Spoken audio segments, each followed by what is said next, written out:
Hey, leaders and go-getters. If you're here, you're all about growth, pushing boundaries, stepping up, and making an impact. But when it comes to your career, are you leading the game or just playing along? Whether you're chasing a promotion, switching careers, or just want to stand out, it all starts with one thing: your executive summary. And guess what? We've got the Ultimate Executive Summary e-playbook, and it's 100% free. This step-by-step guide will take you from a blank page to a bold, standout executive summary that grabs attention and gets results. It's time to stop blending in and start owning your career story. Download your free copy now at leadthegame.org/free resources. And while you're there, check out 3 more powerful tools to help you take control of your career. Don't let your resume ride the bench. Get in the game. Head to leadthegame.org/free resources and grab your free e-playbook today. Now back to the show.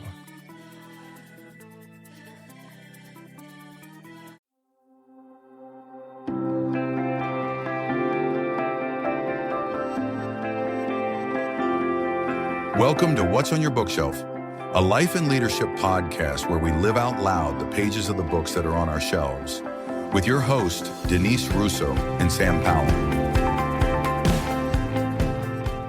Hi, everyone. Welcome back to another episode of What's on Your Bookshelf.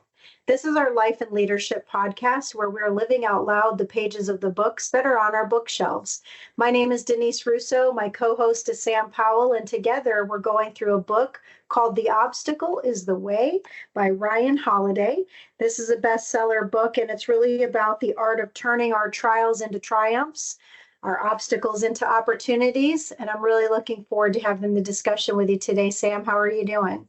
I'm doing good. I am excited to talk about today. So we're still in section 1 of the book, which is all about perception, really honing in on how our perception, how our thoughts affect really how we move forward and what we do. And today, and as we start chatting here, it's about practicing objectivity, which I think is super hard for people. This is where I think so many unconscious biases slip into our life. This is where so much of our default programming gets in our way and we don't even know it a lot of times. So to truly be objective, we're really having to overcome a lot of hurdles to sit in that space. But practicing objectivity is so important if you're really trying to move through something. So I'm excited to deep dive and get your thoughts on this, because I don't know, it's an interesting topic. What I thought about when I started reading this one is that perceiving versus observing, which we'll talk about today, for me is about the difference of feeling versus fact. And when I think about what we have learned as being certified to conduct and deliver DISC assessments, which is a human behavior assessment tool. And by the way, anybody listening, if you're interested in finding out about your own styles, whether it's a learning style, a leadership style, a human behavior style, reach out to me and Sam. We're multi-certified in different assessments and different programs. It just so happens that the one that I'm talking about right now is DISC, which is the difference between the left-hand side and the right-hand side of the 4 quadrants. And it is the difference between people that think with fact and people that act with feeling. And so practicing objectivity for me was a really interesting chapter, because I find myself, the older I get, being less objective. And yet my strength side has always been more so on the objectivity side than the perceiving side. And so it really, when this chapter started out, I highlighted, I starred, I put marks all over the book at the very first quote that is from a very old philosopher, and I don't even proclaim to pronounce his name correctly, but Epictetus, okay. Something. You know what? Yeah, that was a good try. I'm not sure either. I should brush up on my Greek, I guess. I'm going to call him Mr. E for now. And so his quote was, Don't let the force of an impression when it first hits you knock you off your feet. Just say to it, hold on a moment. Let me see who you are and what you represent. Let me put you to the test. And when I read that, it became a very pronounced quote for me through the last couple of weeks since I first read this part of the book, because it's very easy for us when we're in times of obstacle or times of trials, that when somebody says something to us or something happens to us, if we want to call it that, that our first impression can take us off balance. And so that's what I thought of when I started to read this part of the chapter. How about for you? Yeah, I didn't quite realize the direction this little section would take here, because I'm thinking of like, oh, objectivity and being objective. And this is really talking about like those initial reactions to a person, an event, a thing, something going on in your life, and not and finding like a weird balance in it. Because there's a quote like right after that that is that says sometimes being superficial, taking things only at first glance, is the most profound approach. But it like that seems to counteract like that quote that you just said, that is how the whole section starts, of like, don't take like, right, like don't trust it. So I think it's this weird, like, to me, as I started reading this, I was like, wait, are you telling me to look to trust my gut like perception of something, or to not trust it? And I think really like the point that it's sort of coming around to, which was interesting to me and really thought-provoking, was like, take in that first impression, that first thought that goes through your mind, but hold off for a second, right? It's my cousin and I were texting back and forth about something that she was really feeling distraught about. And she was like, I feel like a horrible person because my first thought is blank, blank, blank, blank, blank. And I was like, oh, I heard somewhere once that like, you aren't who your first thought is, you are your second thought. Your first thought is just the programming, the default, the emotional reaction to whatever the situation is. Like, somebody's mean to you and you're like, well, screw you, right? Like, but that's not who you are. And you might feel bad about that first thought, but it's the second thought, the one that is, okay, I hear you, first thought, I hear you, first perception.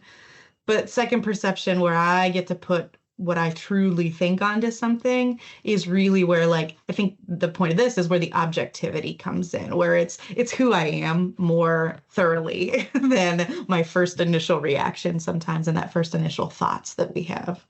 I like how you're saying and describing, though, you take that first thought and you give it value, but you don't react to the first thought. Yeah. Uh-huh. And so this says that the observing eye simply sees something that's there. So in that first experience, maybe an interaction with a person, but the perceiving eye sees more than what is there. It says the observing eye sees events clear of distractions, exaggerations, or misperceptions, but it almost makes it sound like, Sam, that the perceiving eye is seeing things that are bad. But I don't think that also is 100% always true. I think once you have the objectivity of what the situation is, then you use intuition and things like that and see if your perception is right, because your perception isn't always wrong. Right, right. And I think it's giving yourself that pause, like you said, to really think about, is this true? Like I like thinking back to Solve for Happy, where he asked that question of, is that true? Is this true? And that's the thing that, we think about, is like, you take in what's being told of you. And same thing like with your emotions we talked about last time, right? Like your emotions are going to come at you, but they are your flag posts. So they're like your little flags that say, hey, pay attention, right? And your first like observation of something, your first perception of something is telling you something. But to really get down to objectivity, you have to give it a second. You have to, like you said, not react to it right away and not say, oh, because I thought this is what was happening, this is what this is, and therefore blah, blah, blah, blah, and I move on with my life. It's take a deep breath and really think about, is that true? Is what I'm observing, and perceiving together, like are those coming together harmoniously or not, I think is almost the question. Because like when I'm observing, like you're saying, it's just that factual, the sky is blue, it's cloudy today, the grass is green. Like it's these things that just are. And the perception is like all of us put on top of that. Like the grass is green, but I don't like green, right? The sky is cloudy, but I hate clouds, right? It's that like, therefore it's bad. Like we automatically jump to these conclusions. And it's that moment of like pause, thinking, is that true? Is that really what this is? And that's a practice. And because that's what this is practicing objectivity, is really going through that motion and being purposeful about it, I think.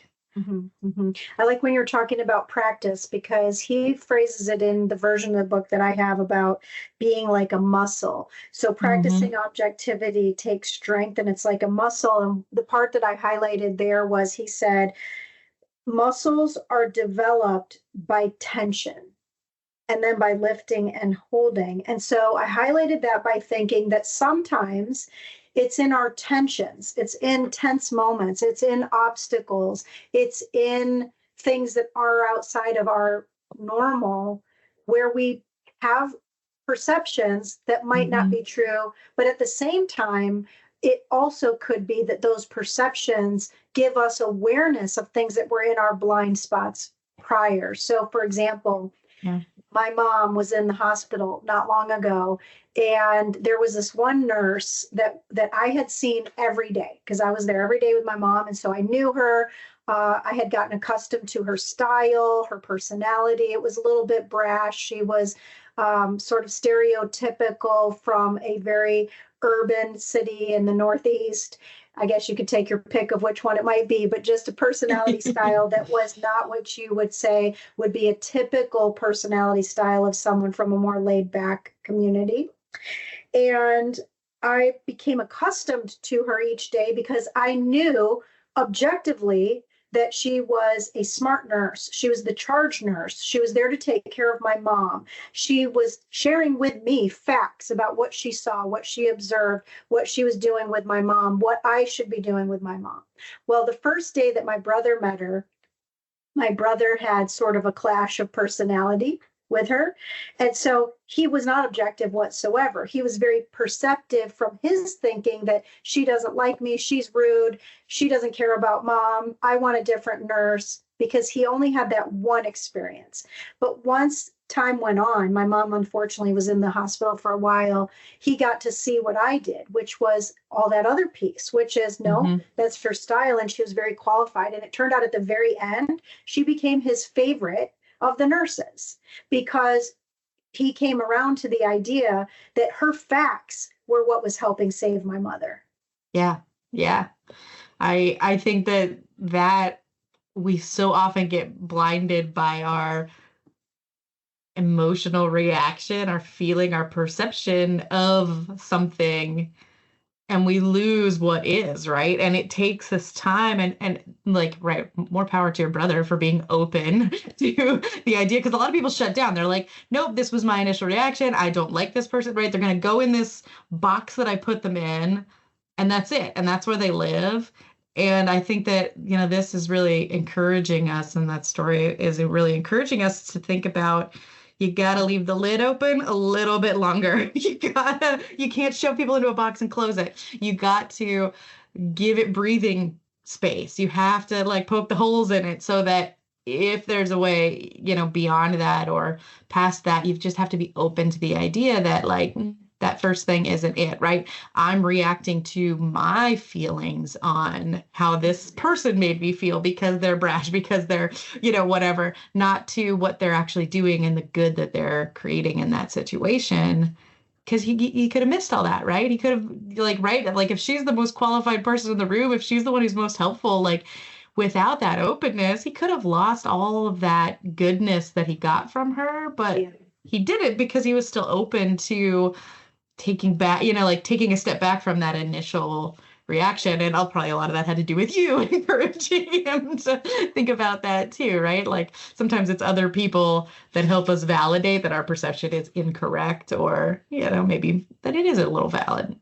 I think this is why diversity of thought and diversity in your friends is so important, because if you only have one side of a view, how do you know that that perception of the side of your view is right? Example, I despise watching what's unfolding in politics.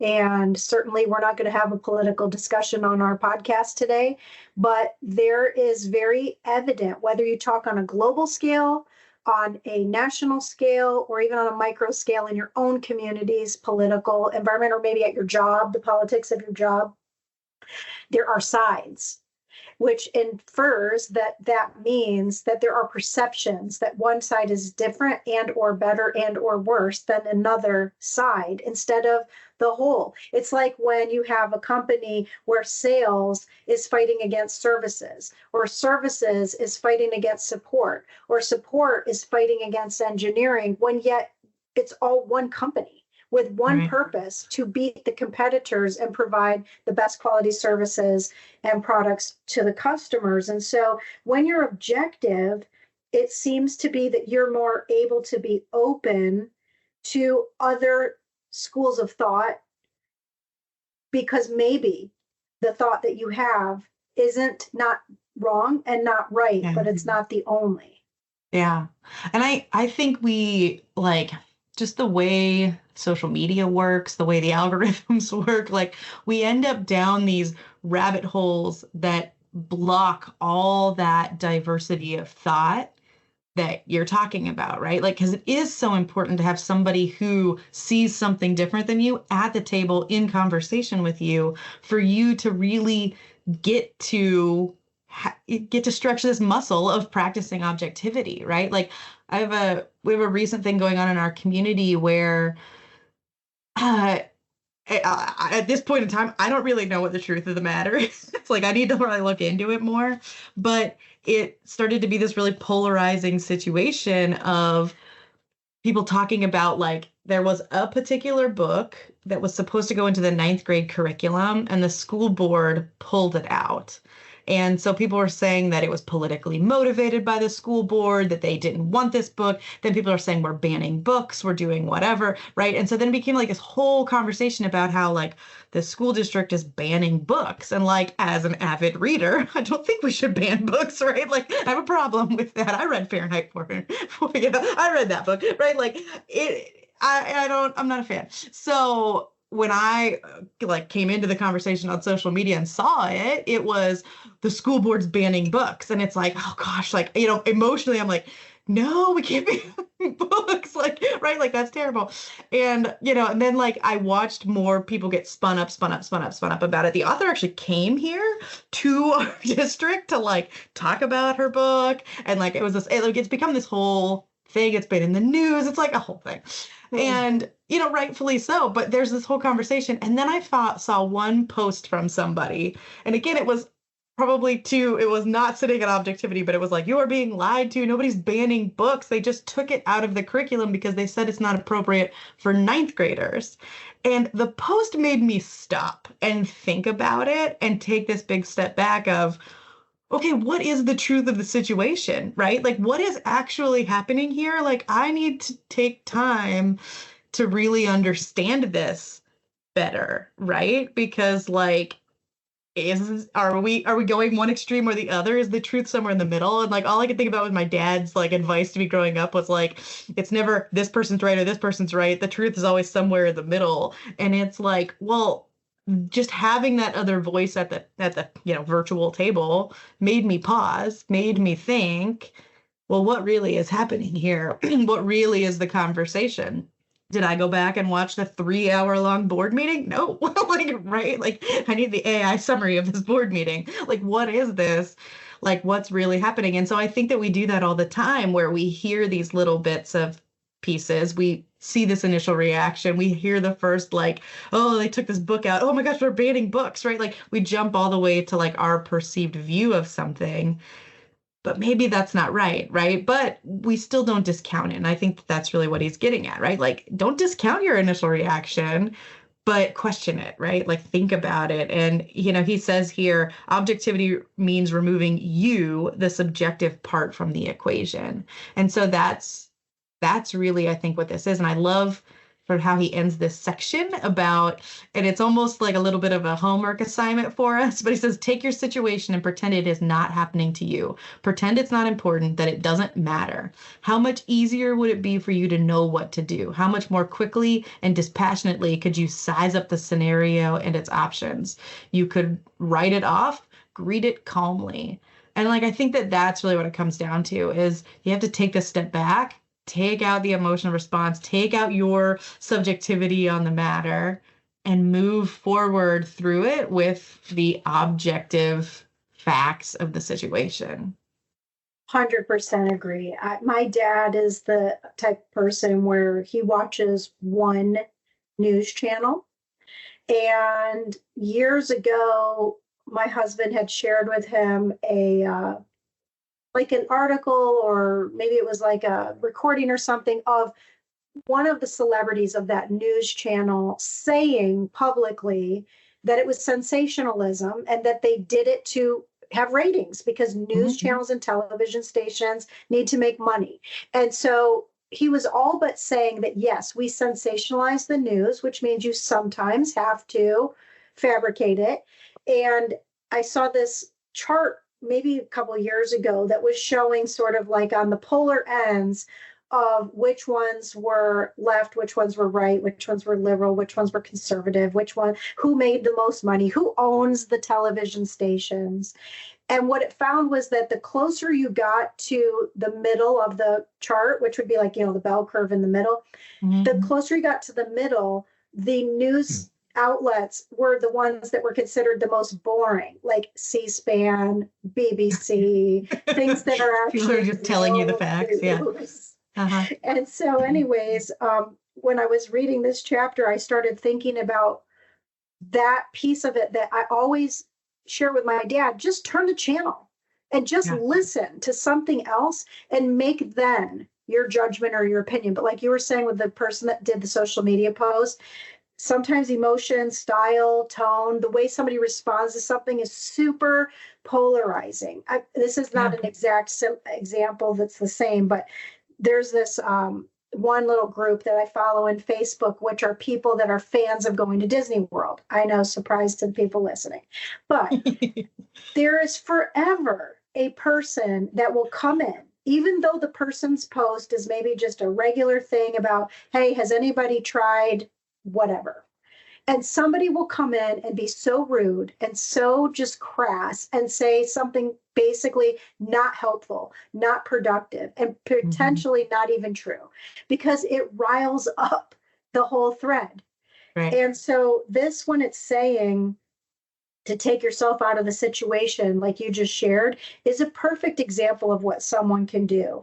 Because the more skilled you are at seeing things for what they really are, then the way he ends this part of this chapter is saying that perceptions can work for you when rather against you. And so I wonder, as we go into the next part of the book here, when altering your perspective, why is it, Sam, that it's easier for us to help somebody else? Like if we're coaches, our whole entire career is built off of helping other people, but sometimes therapists need therapy. Coaches need coaches. Doctors need to go to doctors. Teachers need continuous learning. Why is it that it's easier sometimes to help other people? Because it's about objectivity, not perspective. Yeah, absolutely. And I think it's that stepping outside of it. Like that's a coaching question I often use with clients, is like, if your friend was in this situation, what would you tell them to do? Right? When somebody feels blocked, it's like, when I can take myself out of it, I can change it. And this next section about altering your perception, I love the quote that it starts with by Viktor Frankl. It says, man does not simply exist, but always decides what his existence will be, what he will become in the next moment. By the same token, every human being has the freedom to change at any instant. And I think that that's just so true, right? Like we control what our perspective is. We control the assessment we put onto our reality. And in that, we determine our existence. Like my son is really wants a cell phone. He's 10. I'm like, and he always asks us like, what age did you get a cell phone? I was like, sweetheart, cell phones didn't like, that wasn't a thing. Yes. At 10, that wasn't an option. Like, that's cute. But, so we decided like, okay, if he can show us the right responsibility and do whatever. So we came up with this whole chart for him of like things that he has to do to like make this happen. And when we first gave it to him, we went through, it has like a whole point system. I mean, it's of course overly complicated because it's me of like points you get if a perfect day or so many days of like, it's a whole thing. If anybody wants it for their own kids, I will happily send it to you. But we threw all these things on there of stuff we wanted him to do that just show responsibility over a long period of time, right? Because when you have a phone, you have to be physically responsible, but like you also have access to apps and things on there that like you have to be responsible for. And we'll shut a lot of it down because he's 10. But there's, there's this whole perception of it. But when we showed him this list, he immediately jumped to, I can't do this. This is too hard. Like, there's no way. And I looked at him and I said, if you believe it is too hard, then it is too hard and you can't do it. Yeah. I believe it is perfectly within your capability to make this happen. And I think you could do it pretty quickly, right? Like you could have a new phone in your hand in 5 weeks if you believe you can and if you put the work in. And he was like, grumble, grumble, grumble. Well, like that was 5 days ago was the conversation. I think last night he came into my room. I was feeding the baby, putting her to bed, and he comes walking in and he was like, I got another perfect day on my chart. And I was like, yeah, because you change this perception. You alter your complete existence of what's capable, what's not capable, just by your perspective on on something.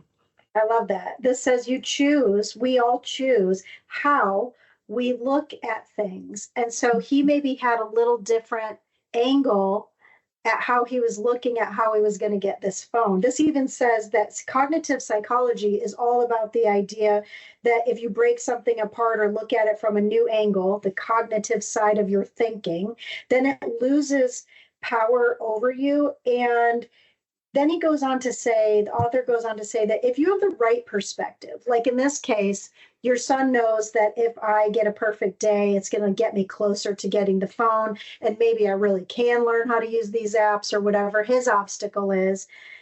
The right perspective has a strange way of cutting obstacles or adversity down to size. And it makes me think of a time at our previous job together that there was really this large request of pivoting in a completely different direction from where we were headed.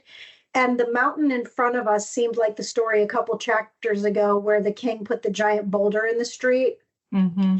It was too hard to push. It was too tall to climb over. It was too heavy to pull. It was too daunting to even want to move around. But the obstacle that was placed in the way opened up massive opportunities for creative and innovative thinking to where we came up with some really cool ideas for how to better serve the end result. In that case, it was customers. And so when you change the way you look at the world around you, then the world around you changes. I had a mentor one time that was talking about how sometimes to elevate our way of thinking and our success in life, you have to kind of change the types of people that you hang around and their limited thinking.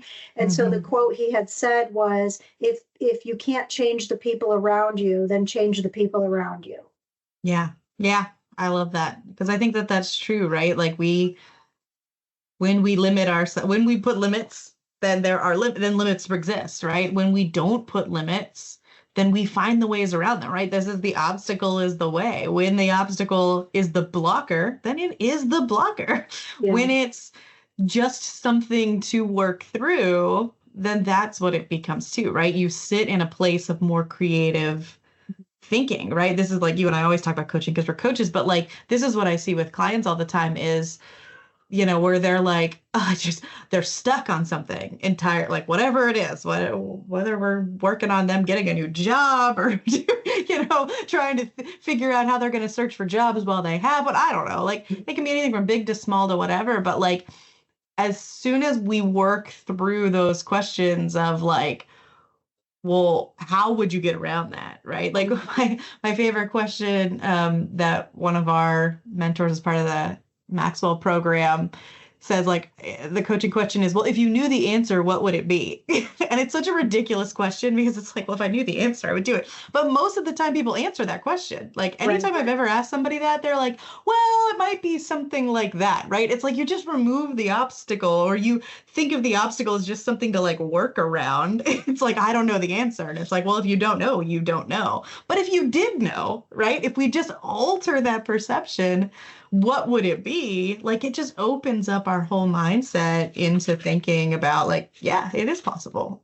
So the book actually gives a way for us to have an exercise on this that we could share as we wrap up this part of the chapter, which is that perspective has two ways of you thinking about it. The first is in the context. So that's in the larger picture of the world, not just what's immediately in front of you. So let's suppose you were laid off from your job.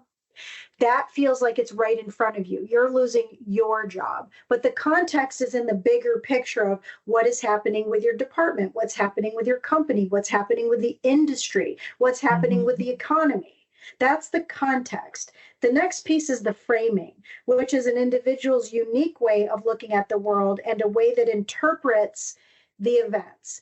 Emotions, again, cloud this because you get laid off and emotionally you feel hurt. What did I do wrong? Or that person is this, or that person is that, or this is unfair. Instead of looking at framing and the interpretation of the event.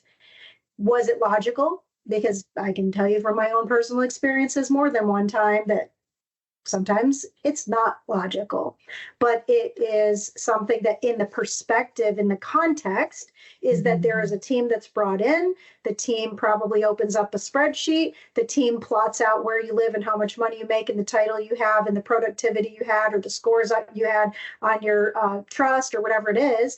And they objectively, you hope, look at fact and then make a determination. But sometimes, again, that limited blind spot is fact in part, not fact in whole. So if you could think of your job in a way that you have this perspective, there was a great story that we'll close with for today where George Clooney, the Hollywood actor, was going in for an audition, and he spent his first couple of years trying to get roles, and he wasn't getting the roles. And he just basically felt bad every time he would lose a role. Like he'd go away very emotionally hurt when he didn't get the job. But then everything changed for him when he tried a new perspective and looked at it through the lens of the production.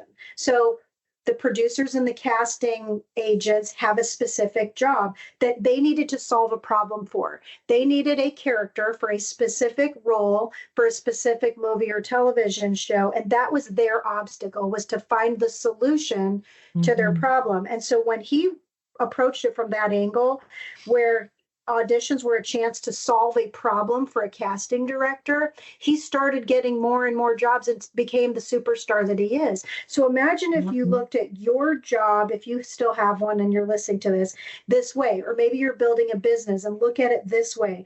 What problem can you solve for someone? And then go 100% into that and do your very best job at that, because that's the service of the purpose of moving around the obstacle. I love that.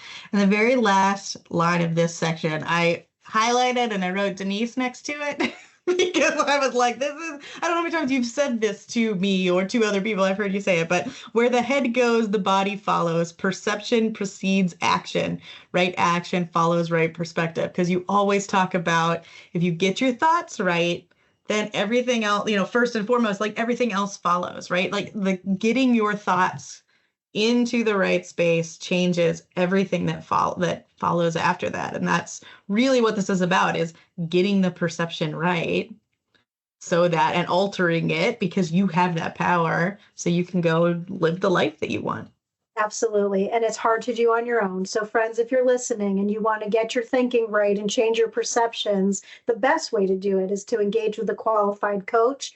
Never had one, maybe want to try a new one, want to explore what it looks like. Maybe you're a coach and you want to elevate your own practice. Reach out to us. This is our passion, is to be able to live out loud the pages of these books by being coaches and being coached.